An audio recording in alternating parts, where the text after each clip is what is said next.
بسم اللہ الرحمن الرحیم ان الحمد للہ رب العالمین والصلاة والسلام علی رسولہ الکریم اما بعد فاعوذ باللہ السمیع العلیم من الشیطان الرجیم بسم اللہ الرحمن الرحیم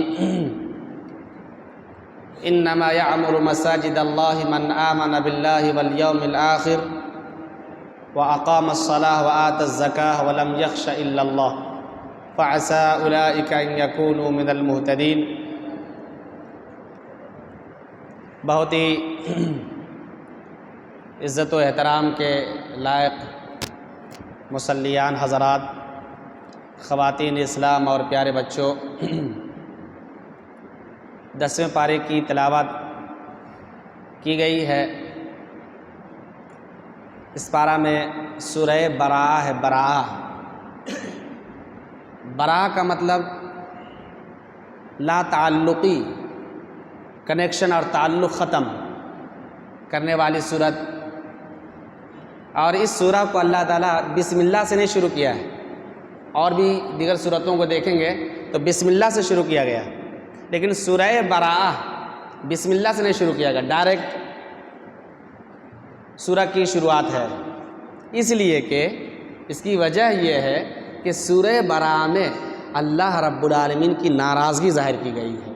کافروں کے لیے، مشرکوں کے لیے، منافقوں کے لیے، یہودیوں کے لیے، نصرانیوں کے لیے کھری کھری سنائی گئی ہے، اور مسلمانوں کو یہ تعلیم و ترغیب دیا ہے کہ مسلمان آپس میں نرم دل، ایک دوسرے سے مل جل کر رہنے والے، ہمدرد بہی خواہ بن کر رہے۔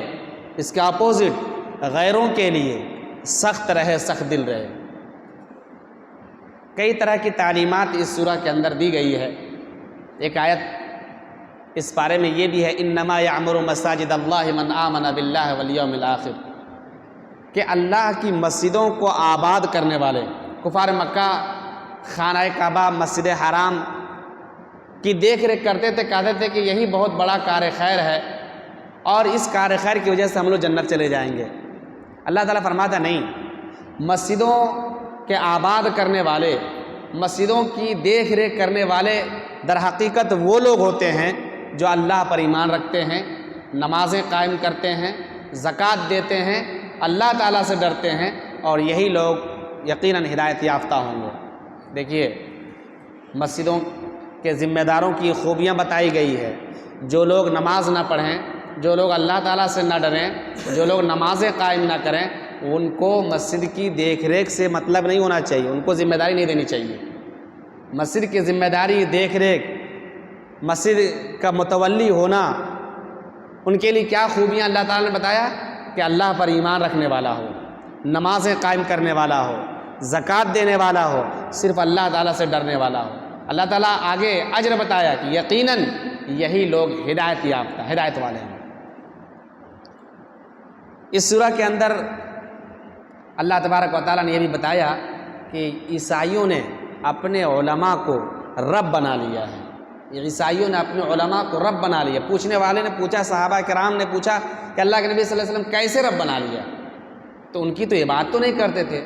کہا کہ کیا عیسائیوں کے جو ان کے علماء ہوا کرتے تھے، جن چیزوں کو حلال کرتے تھے، جن چیزوں کو چاہتے تھے حرام قرار دیتے تھے، تو کیا لوگوں نے مانا نا؟ کہا ہاں۔ تو اسی چیز کو کہتے ہیں رب بنانا۔ حلال و حرام کا مالک اللہ رب العالمین، کسی چیز کو حلال کرنا، کسی چیز کو حرام کرنا، یہ ہم انسانوں کی بات نہیں ہے۔ اس لیے کہا کہ عیسائیوں نے اپنے علماء کو، رہبانیوں کو معبود بنا لیا ہے۔ دیکھیے ایک چیز ہے، عیسائیوں کے یہاں بڑی عبادت تھی، عبادت گزاری میں عیسائی لوگ بہت آگے تھے، اور یہودیوں میں علم تھا، نالج تھا، گیان تھا۔ عیسائی لوگ صرف عبادت میں آگے تھے لیکن علم نہیں تھا، گمراہ ہو گئے۔ اور یہودیوں کے پاس علم تھا، عبادت نہیں تھی، اللہ کے غضب کے شکار ہو گئے۔ تو دونوں چاہیے، علم بھی چاہیے، عبادت بھی چاہیے۔ بغیر علم کے بعد کوئی معنی نہیں۔ اس لیے عیسائیوں کے پاس، نصرانیوں کے پاس عبادت بہت تھی، وہ لوگ بہت عبادت گزار تھے، ان کے علماء، ان کے رہبان بہت عبادت کیا کرتے تھے۔ پھر بھی اللہ تعالیٰ کہا کہ یہ گمراہ ہے یہ لوگ، کیوں؟ علم نہیں تھا، بغیر علم کی بات کرتے تھے۔ لیکن اس کے اپوزٹ یہودیوں کے پاس بہت علم تھا، نالجبل پرسن، یہ لوگ بہت ہی ماہر تھے، جانکار لوگ تھے، لیکن عبادت نہیں تھی، عبادت میں کورے تھے یہ لوگ، اللہ تعالیٰ کے غضب کے شکار ہو گئے، ناراضگی کے شکار ہو گئے۔ دونوں چاہیے، علم کے ساتھ ساتھ عبادت، عبادت ہے علم کے مطابق ہونا چاہیے، اس لیے علم پہلے سیکھنا چاہیے اور اس کے مطابق عبادت ہونی چاہیے، اس کے مطابق کیا ہونی چاہیے؟ عبادت ہونی چاہیے۔ ایک آیت میں اللہ تعالیٰ اسی سورہ کے اندر اللہ تعالیٰ نے ایک آیت یہ بھی بتائی کہ یا ایھا الذین آمنوا لا تتخذوا آباءکم واخوانکم اولیاء ان استحبوا الکفر علی الایمان، بڑی بات ہے۔ کہا کہ اے ایمان والو، تم لوگ اپنے باپ کو، اپنے بھائیوں کو دوست مت بناؤ۔ کب؟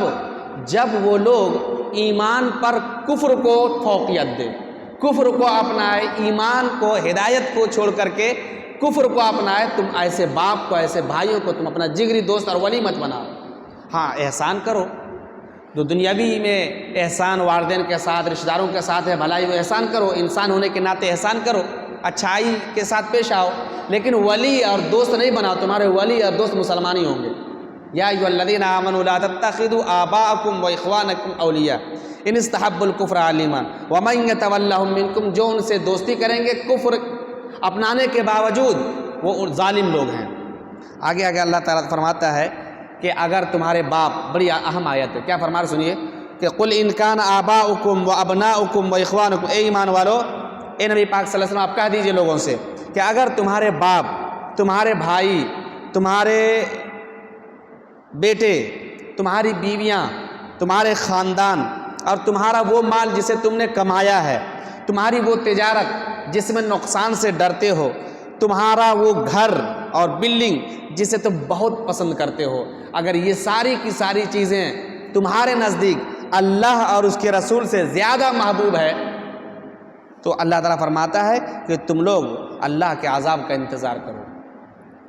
فرمایا کہ اگر تمہارا باپ، تمہارے والدین، تمہارے بیٹے، بھائی، بیوی، خاندان، پیسے، روپیے، دولت، مال، تجارت، گھر، اگر یہ ساری چیزیں اللہ اور اس کے رسول سے تمہارے نزدیک زیادہ محبوب ہے تو تم انتظار کرو، فتربصوا، انتظار کرو، حتی یأتی اللہ بامرہ، یہاں تک کہ اللہ تعالیٰ اپنا فیصلہ نازل کر دے تمہارے بارے میں۔ بڑی اہم آیت ہے، اس لیے ایک حدیث میں اللہ کے نبی نے فرمایا کہ تم لوگ اس وقت تک مومن نہیں ہو سکتے ہو جب تک کہ میں تمہارے نزدیک تمہارے باپ سے، ماں سے، تمہارے اولاد سے، دنیا کے سارے لوگوں سے محبوب نہ ہو جاؤں، تب تک تم لوگ مومن نہیں ہو سکتے ہو۔ اس لیے اللہ اور اس کے رسول سے محبت شدید ہونی چاہیے، سخت محبت ہونی چاہیے، یہ عبادت ہے نا، اللہ اور اس کے رسول سے محبت یہ دل کی عبادت ہے، سخت ترین محبت ہونی چاہیے اللہ اور اس کے رسول سے۔ محبت کیسے؟ اس کی سنتوں، ان کی سنتوں سے محبت، اللہ کے نبی صلی اللہ علیہ وسلم کی کوئی بات آ جائے بس آمنا و صدقنا، تسلیم کر لیجئے، تب تو محبت ہے۔ محبت صرف زبانی نہیں، جس سے محبت کی جاتی ہے اس کی بات سنی جاتی ہے۔ اور خطبہ جمعہ میں اب نے بتایا تھا، وہ آیت اسی بارے میں ہے جس میں زکوٰۃ نہ دینے والوں کو اللہ تعالیٰ نے سخت تنبیہ کی ہے اور کہا ہے کہ وہ لوگ ایسے عذاب کا انتظار کریں جس دن ان کے مالوں کو تپایا جائے گا اور ان کی پیشانی، ان کے پہلو اور ان کی پیٹھ کو انہی مالوں سے داغا جائے گا۔ اللہ رب العالمین ہم سب کی حفاظت فرمائے۔ زکوٰۃ کے مصارف، زکوٰۃ کہاں کا خرچ کرنا چاہیے؟ بس ایک آیت، زکوٰۃ کہاں کا خرچ کرنا چاہیے؟ اللہ تعالیٰ نے اسی پارے 10ویں پارے کے اندر وہ ایک لسٹ بنائی ہے کہ زکوٰۃ کہاں کا خرچ کرنا چاہیے اور کن کو زکوٰۃ دینا چاہیے۔ اللہ تعالیٰ فرماتا ہے انما الصدقات للفقراء، زکوٰۃ جو دینا ہے فقیروں کو، مسکینوں کو۔ فقیر کس کو کہتے ہیں؟ فقیر اس کو کہتے ہیں جو لقمہ دو لقمہ کے لیے ترسے، لقمہ دو لقمہ مانگ کر کے اپنی زندگی اور گزر بسر کرے۔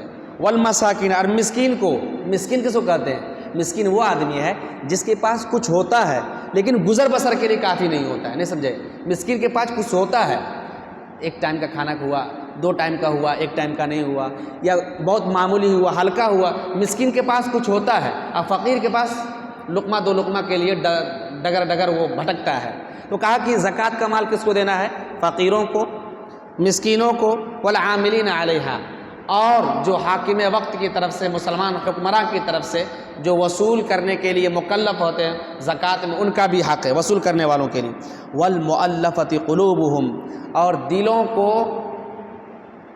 مائل کرنے کے لیے بھی زکوٰۃ، ایسے لوگ جن کے دل مائل ہوں اسلام کی طرف، دیکھیے اس کا مطلب یاد رکھیے، ایسے لوگ جن کا دل اسلام کی طرف مائل، مسلمان نہیں ہے لیکن دل اسلام کی طرف مائل ہے، اگر کچھ پیسہ دے دینے سے، زکوٰۃ کا مال دے دینے سے، کچھ اسے دے دینے سے اگر اسلام میں داخل ہو جاتا ہے تو ایسے لوگوں کو بھی زکوٰۃ کا مال دیا جا سکتا ہے۔ ایک چیز اور اس میں وہ بھی شامل ہے کہ مسلمان اگر کم تعداد میں ہے، مسلمانوں کو ستایا جاتا ہے، پریشان کیا جاتا ہے، کوئی ایسا دبنگ قسم کا آدمی جو بولڈ آدمی ہے غیر مسلم کا، اگر اسے کچھ دے کر کے معاملہ پرامن ہو جائے گا، نارمل ہو جائے گا، تو اس آدمی کو بھی دیا جا سکتا ہے۔ والمؤلفۃ قلوبہم، تالیف قلب کے لیے، جن کا دل مائل ہو، اسے جس کے شر سے بچنا مقصود ہو، اسے بھی دیا جا سکتا ہے۔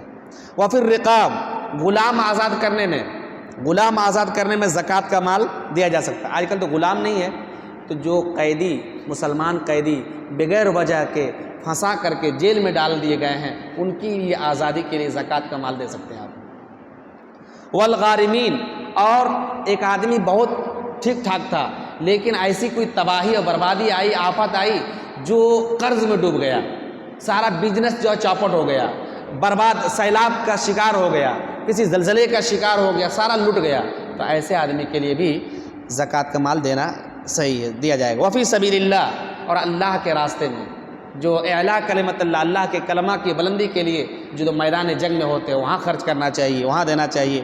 اور اسی فی سبیل اللہ میں علماء نے لکھا ہے کہ مدارس بھی شامل ہو جاتے ہیں، یہ بھی چونکہ اللہ کے راستے کی قبیل سے ہے، جہاں اسلام کی تبلیغ کا طریقہ بتایا جاتا ہے، قلم سے اسلام کا دفاع، اسلام کو پھیلانے کا، اور جو ہے زبان سے اسلام کو پھیلانے کا ایک بہت بڑا ذریعہ ہے، اسی فی سبیل اللہ میں شامل کر کے مدرسہ کو بھی دینے کا بعض علماء کرام نے لکھا ہے۔ وابن السبیل، اور مسافر کو، کسی کا سامان غائب ہو گیا، لٹ گیا، چھن گیا، کچھ بھی ہو گیا، تو اس مسافر کو اتنا دے دیا جائے کہ وہ گھر تک بآسانی پہنچ جائے۔ یہ 8 لوگ ہیں جن کو زکوٰۃ دینے کا شریعت نے حکم دیا ہے۔ پہلا کیا تھا؟ فقیر، دوسرا تھا مسکین، تیسرا تھا وصول کرنے والے، چوتھا تھا جن کا دل مائل ہو اسلام کی طرف، پانچواں تھا غلام آزاد کرنا، چھٹا تھا جو قرض میں ڈوب گیا ہو، اور ساتواں تھا اللہ کے راستے میں، اور آٹھواں ہے مسافر کو۔